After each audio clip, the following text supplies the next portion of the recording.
So wanted to say before I start this Sales Question Tuesday thing that my whole hard drive decided to crash and die and burn to death. So my hard drive was fried.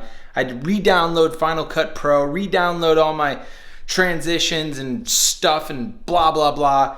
And it was a huge headache. And aside from the other workload stuff I have to do throughout the day, I had to restart everything. So this is like super rapid fire Sales Question Tuesday. And I'm lacking a little bit on the creativity, like add-ons and stuff as far as like post-production and editing is concerned. So it's not one of my best videos, but hopefully there's some value. All right, let's get on with it.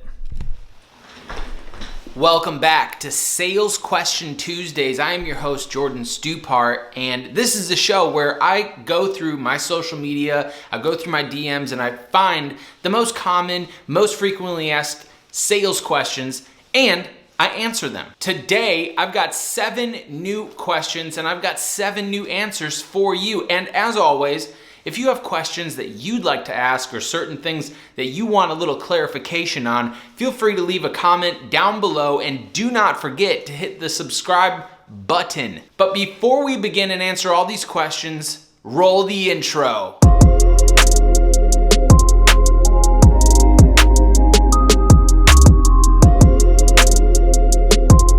All right, so let's answer these sales questions. The first sales question today came in from the Instagram DM. Somebody said, Jordan, I work from home alone.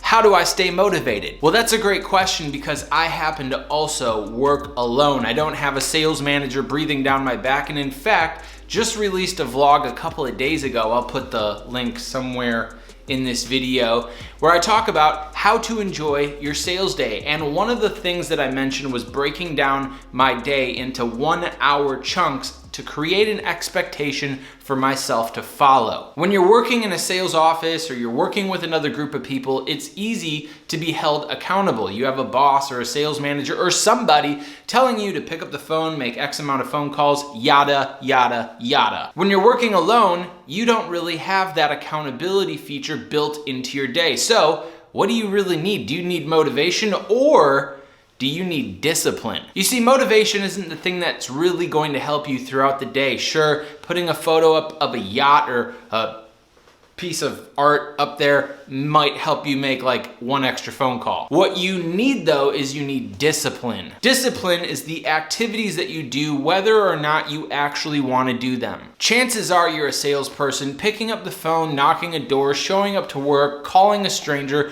aren't exactly activities you want to be doing. If you're anything like me, you'd probably rather be down at your swimming pool or on the beach or hanging out with your spouse, girlfriend, boyfriend, family, hanging out with your dog, whatever. If you're working alone, you need to develop discipline so that you can do the things that you need to do whether or not you actually want to do them. Play a game with yourself and reward yourself when you hit targets. If it's amount of phone calls that you're going for or appointments scheduled or deals done or proposals sent out or a number of any one of these metrics, if you hit that metric, if you hit that target, reward yourself with 10 minutes to browse on Facebook or go make a sandwich or something. But again, you don't need motivation, you need discipline. Well, all right then. Question number 2 is, hey Jordan, I'm an MLM.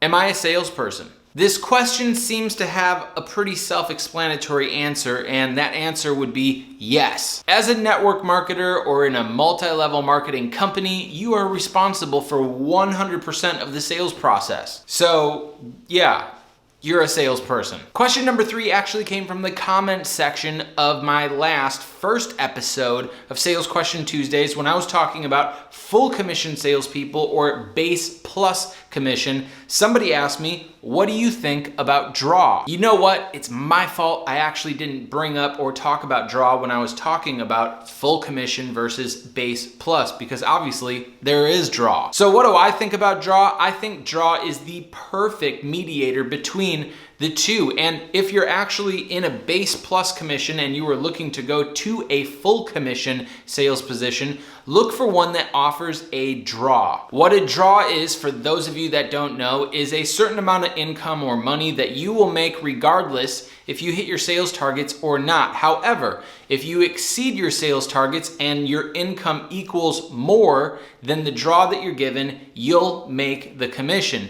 If you fail to hit your sales quotas or your targets and you don't make enough money on commission, you'll still receive the draw. Typically, a draw is not a lot of money because, of course, you want to make sure that the salesperson sees the benefits of making sales so that they can earn more commission. So what do I think about draw? I think draw is probably the most favorable and in most cases the best way of paying salespeople. Question number 4 is, I want to brand myself as a salesperson. How do I do that? Well, that's a fantastic question, Mr. I want to brand myself. When it comes to branding yourself as a salesperson, whether you just want to brand yourself or you want to brand yourself inside of the company that you work with, there's basically 3 things that you need to figure out. These 3 things are the 3 things that you're going to want other people to be able to identify you with. For instance, if I'm branding myself Jordan Stupar, first thing that I want people to know is that I'm in sales, I do sales, I'm all about sales, I love sales. The second thing that I want to brand myself with is millennial, or being young, or fresh, or new. And the third thing I'd want to brand myself with is entertainment. I'd like to think that other people are entertained by me or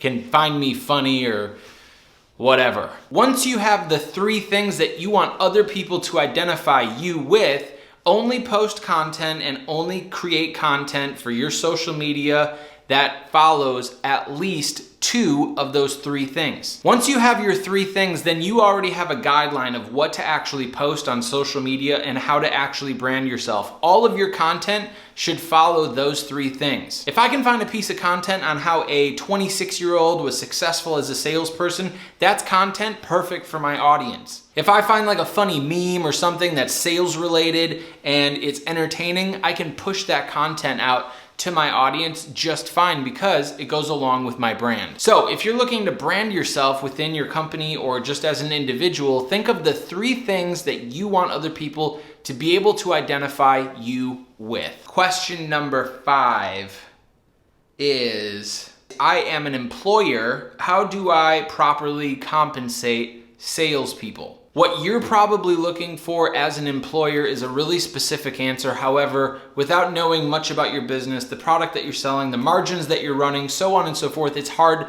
for me to give you a really accurate answer, but I will be able to tell you this. Pay your salespeople what you are truly able to afford to pay them. I know it's really easy to get money hungry, and it's also really easy for somebody else to make sales for you while you take a big margin of the commission. Don't do that. Your salespeople end up leaving. They're gonna feel underpaid. They're gonna feel underappreciated, and they're gonna leave you. Question number 6 is, I'm always being distracted at my job. How do I stay focused? I have a book over here somewhere on my bookshelf that will perfectly help answer that. Yeah, what'd I do with that? Well, that's a problem. Aha! Boom. This is a book that I read. It's called The 15 Secrets Successful People Know About Time Management. In order to effectively manage your time, you have to be focused. I'm not going to go through this entire book right now to find the example that I'm looking for, but basically what you can do to stay focused at your job is to create a situation where people stop distracting you. We all know that there's 1,440 minutes in a day, and if you just print out a sheet of paper that says 1,440 and just poof, pop it up on your desk or on your door outside of your office, people are going to think twice about stopping in and saying, hey, you got a minute? What you need to do is clearly communicate to other people that your time is valuable and that you are on task accomplishing things that are important for you to accomplish, and people distracting you, asking you questions, asking about how your weekend was, quite frankly, isn't gonna get the job done. If you're trying to manage your time or you're trying to stay focused throughout your day, I would definitely recommend picking up this book by Kevin Kruse or Kruse or Kruse. But it's a great book, and I think it'll be able to teach you a couple of things on how to not get distracted. Okay, question number 7. Final question is inside sales versus outside sales.